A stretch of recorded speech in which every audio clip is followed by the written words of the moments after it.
Bonjour, je vais vous présenter un petit peu les points d'activité du CRMVF. Merci Aurélie de m'avoir donné l'opportunité de faire ça cette année. Un petit plan, mais bon, c'est vraiment parce que pour organiser un peu les choses, présentation générale, l'activité avec la file active, les différentes publications, formation, information professionnelle et patients, et un petit mot sur la prise en charge et les projets. Donc ça, c'est la présentation générale avec, vous voyez, une belle répartition des centres de compétences sur le territoire. Quelque chose de un petit peu nouveau, c'est qu'à Tours, du coup, on a un centre constitutif désormais. Et puis, dès l'introduction, moi, j'insiste sur la formidable équipe qu'on a la chance d'avoir à Beaujon pour pouvoir un peu aussi coordonner tout ça, que ce soit la prise en charge, les informations, enfin tout. Et donc, Kamal Zekrini, Valérie de Brément, Djelila Rezig et puis Marie Santin, merci beaucoup. Je pense que vous avez probablement tous eu déjà affaire à eux et ils nous sont particulièrement indispensables. Un petit mot de l'activité. Pour les inclusions dans la base Envie, vous voyez que le total est de 2891 inclusions, réparties, comme c'est ici noté, entre thrombosport aigu chronique, syndrome de Budd-Chiari et autres. Alors, autres, c'est pas un petit groupe. Vous voyez, il y a 839 inclusions et ça regroupe les maladies vasculaires porto-sinusoïdales, les patients avec une hépatopathie liée au Fontan et les téloméropathies. Donc en bleu et en vert, vous avez la répartition entre les patients inclus dans le centre à Beaujon et les différents centres de compétences. Donc il y a une grande partie qui est inclue dans les centres de compétences. Et ça, c'est plus intéressant pour éventuellement, si vous avez des projets, de savoir que ces dossiers, enfin ces patients inclus, sont vraiment des dossiers que vous pouvez utiliser pour des projets puisqu'ils sont saisis grâce à l'équipe de Kamal, etc., que j'ai présenté. Donc la petite coche verte, c'est tous les dossiers qui sont saisis et donc utilisables. En bleu, c'est patient de Beaujon et en vert, compétences, mais ça, c'est pas vraiment le sujet. Et vous voyez qu'il y a quand même beaucoup de matériel avec, par exemple, plus de 750 patients pour les thrombosports aigus, si vous avez des idées de projets. Pour chacun de ces patients inclus, il y a une sérothèque qui est stockée au CRB, des plasmas, du sérum, également des échantillons d'urine. Et donc là, vous avez juste à titre informatif, par exemple en 2022, le total des échantillons disponibles en fonction des différentes maladies. Et ça représente, vous voyez, plus de 26 000 échantillons. Donc pour toutes ces données-là, ce qui est intéressant également, c'est de plus en plus de s'intéresser à comment on peut utiliser ces données nationalement et surtout avec un transfert de données au niveau européen. Si vous avez des questions très précises, Aurélie connaît très très bien tout ça, mais en gros, il y a une convention qui doit être un peu signée par les différents centres de compétences pour pouvoir, disons, inclure ces données au niveau de REDCap et ensuite faire une sorte de convention avec Hambourg pour un niveau plus européen. Et donc, vous avez la liste là des centres pour lesquels la convention est déjà signée. Et puis après, les autres centres, c'est en cours ou ça va être fait prochainement. Voici des exemples de collaboration au niveau des publications.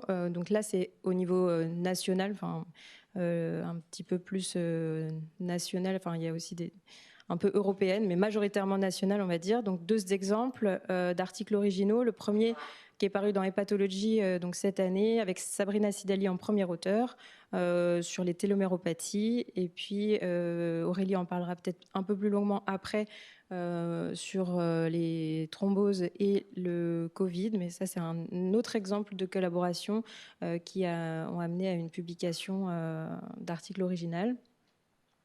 L'OCAPORT, en premier auteur Isabelle Olivier, a été soumis. Et puis je ne présente plus l'étude report coordonnée par Aurélie. Les collaborations nationales, ça permet également de faire des revues ou des guidelines, des recommandations, dont vous avez quelques exemples pour l'année présentées ici.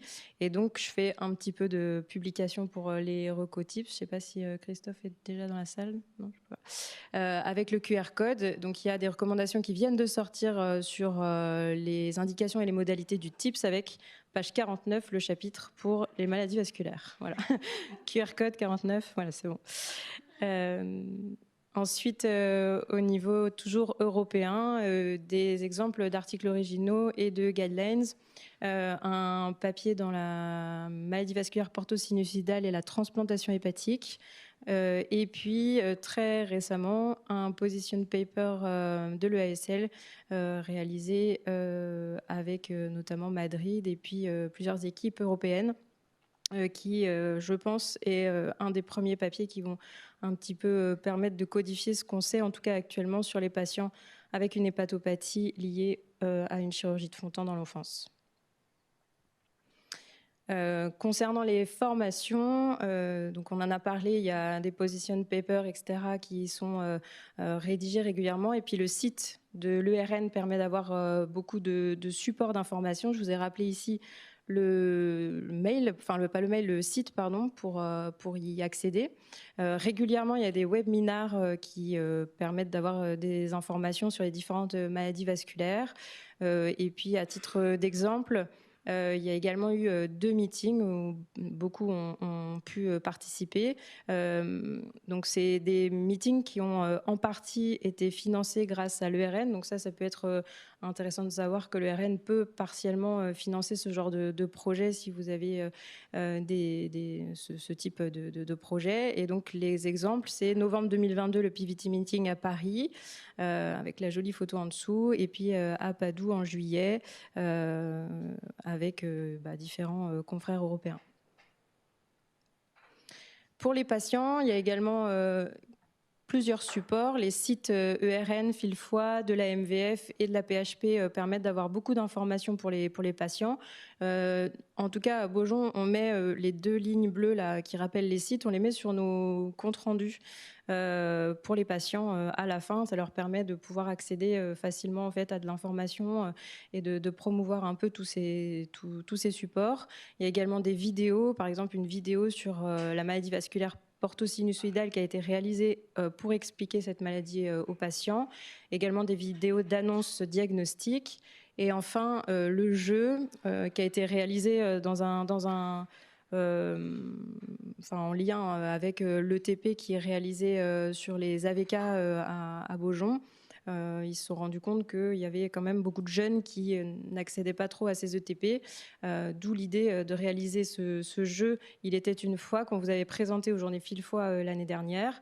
Et juste pour information, en fait, il a été vraiment mis en ligne sur les plateformes Android, Apple, etc. en septembre. Et donc là, en 2 mois, il y a eu à peu près 50 téléchargements. Et voilà, les patients sont plutôt contents. Et je pense que là, les QR codes, vous pouvez les utiliser et puis les donner à vos patients. Ça les interroge sur la prise en charge des AVK, etc. C'est vraiment très important. Évidemment, il y a toujours des plaquettes. Grâce à la MVF, il y a des plaquettes régulièrement qui sont disponibles et mises à jour. Donc là, c'est les 2 les plus récentes que je vous ai mis, la thrombose porte sans cirrhose avec Isabelle Olivier, et puis Laure qui a rédigé la maladie vasculaire porto-sinusoïdale. Il faut savoir qu'il y a également des plaquettes en anglais sur le site de l'ERN qui sont également des bons supports pour certains patients.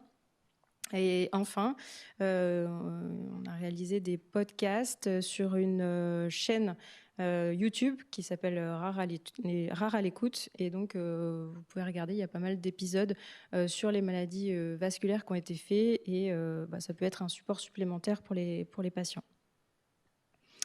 Alors ça me paraît assez important comme diapositive. Donc, vous avez Marie Santin, qui est notre infirmière coordinatrice, et vous voyez qu'elle ne fait pas que son travail de coordinatrice à Beaujon, elle vient aussi faire des topos dans des congrès avec nous.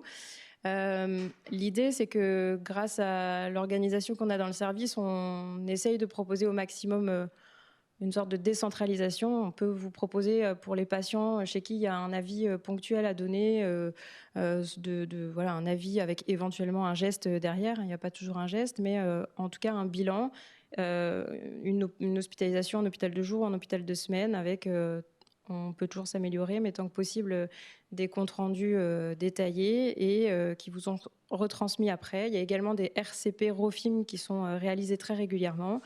Et donc, l'équipe et Madame Santin, forcément, nous aide énormément à organiser tous ces bilans. Et vous voyez un petit peu, là, à titre informatif, l'activité qu'elle a pu avoir en 2022.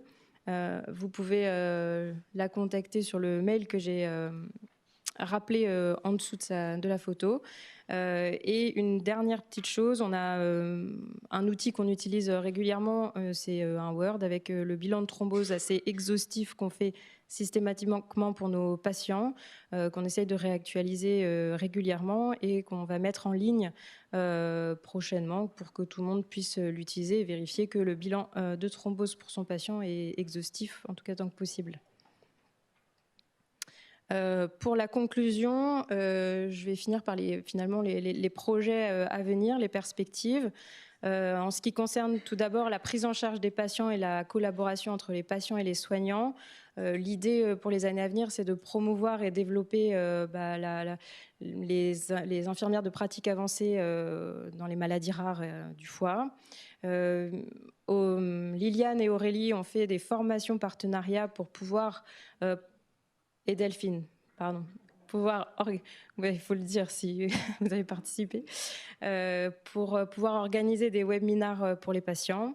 Il y a également d'autres films qui sont ou vont être en cours de réalisation, un nouveau film sur l'annonce diagnostique et puis un film sur les téloméropathies. Et puis avec Valdig, l'idée qui d'ailleurs est venue du congrès de Padoue, c'est de réaliser des newsletters avec les résumés pour les patients des différentes publications du réseau qui sortent régulièrement. Pour l'éducation et la formation, il y a un MOOC maladie vasculaire qui est actuellement en cours de réalisation depuis quelques années, mais là on est en train d'accélérer franchement.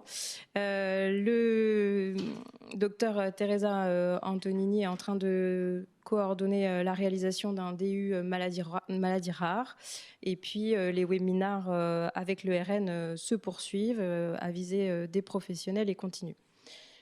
Pour les projets de recherche, vous avez probablement entendu parler de l'étude Lives. C'est une étude de qualité de vie un petit peu en deux parties, avec d'abord des questionnaires qui sont envoyés aux patients, donc c'est la partie un peu plus quantitative, et après qualitative avec des patients qui sont formés par des sociologues et qui vont aller interroger d'autres patients.